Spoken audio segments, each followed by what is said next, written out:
Hi everyone, thank you for joining me. I have a card featuring a number of new products by Syberia Designs. Front, stage, and center is a gorgeous floral from the Life is Good stamp set. Not only is there a coordinating die set, there are also layering stencils, making this a fast and easy card to make.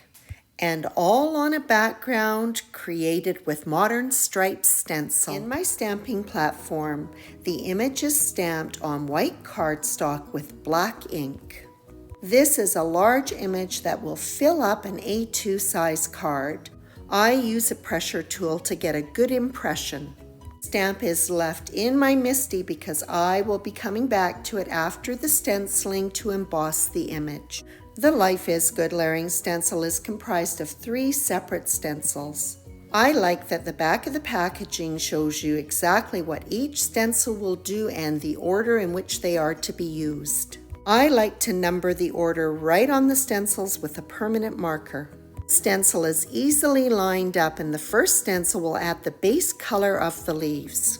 There are some additional details that will be stenciled on after the leaves are done. I'm using some post-it note tape to mask off one that is close to the leaves so I don't make a mistake. This light green ink is being applied with a blender brush. I apply more pressure at the base of the leaf and then lessen it as I go up towards the tip. This will add further depth to the leaves. And when I'm done, I'm going to go in and add just a little bit more ink right at the base. I'm working on a stenciling mat. The raised edges on 2 sides and the material that it is made of really helps to hold everything in position. Before I use the other side of the stencil, I'm going to clean off that green ink so it will not transfer onto my panel. Once I've lined up the other half of the first stencil, I'm going to start by going in again with my light green ink and stenciling in 3 groupings of leaves.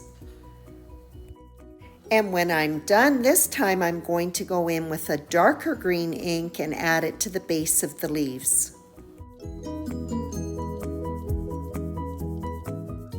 Switching to some violet ink, I'm going to color in the large flower, concentrating that ink at the base of the petals. Some of the tinier details I will be using my small set of blender brushes. And some rose-colored ink is added to the grouping of 3 flowers. Like the first stencil, this stencil will add in 2 different sets of details.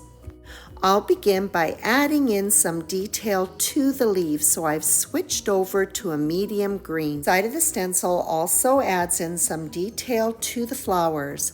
I'm going to use post-it note tape again to mask that off. While I'm doing this, I'm referring to the information that is at the back of the packaging just to make sure that I'm masking off the right areas. And then I quickly add in my medium green ink. And I just love how it transforms those leaves and gives them so much depth. And like the first stencil, I'm going to make sure that I clean off the ink before I use the other side. Dark purple is added to the center of the flower already colored, and then I ink up the rest of the flowers with 2 tones of rose.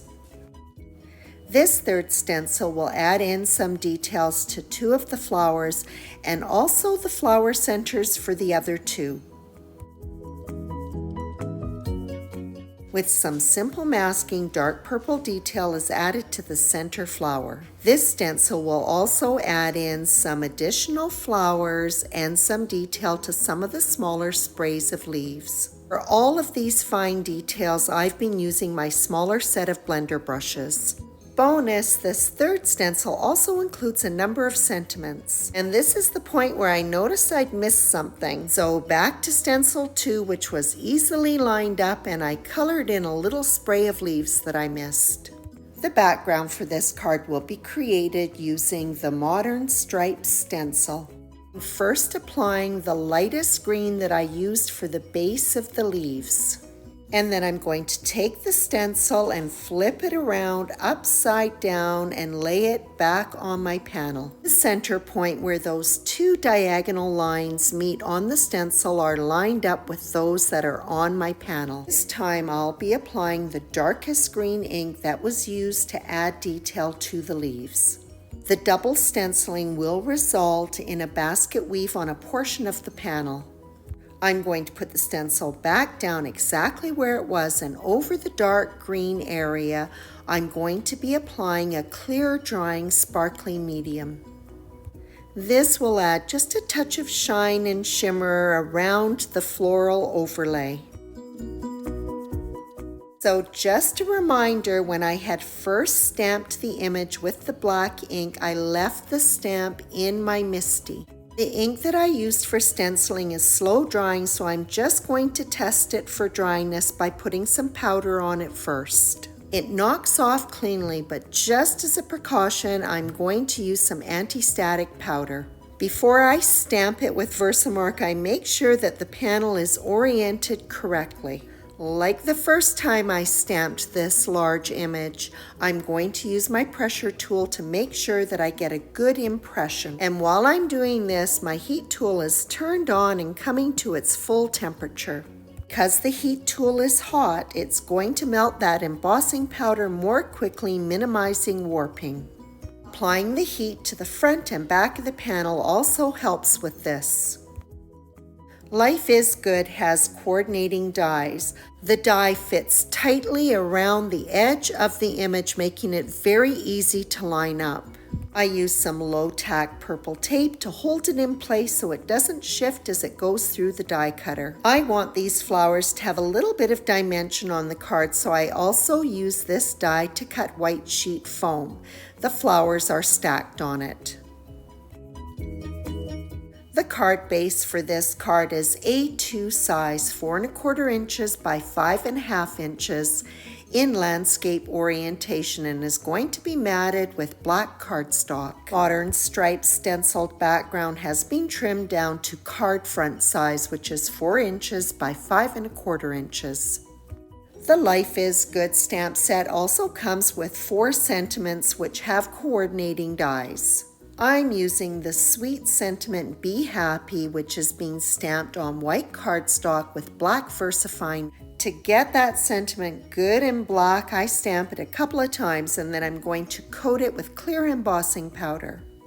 The coordinating die is used not only to cut the sentiment out, but also just plain white cardstock 3 times.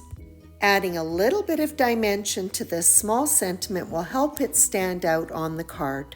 Because the background has gel medium, I'm going to add some weight to the floral image after it's adhered to the panel. This will ensure that there's consistent contact between the foam-backed image and the panel. The flowers are positioned so that that pretty little basket weave effect will be at the bottom of the card. This card is finished up with the sentiment being adhered to the floral image. The Life is Good stamp set with its coordinating dies and layering stencils is a gorgeous and easy set to work with. And the pretty background created with the Modern Stripes stencil is the perfect finishing touch. I hope you enjoyed this video as much as I enjoyed making this card.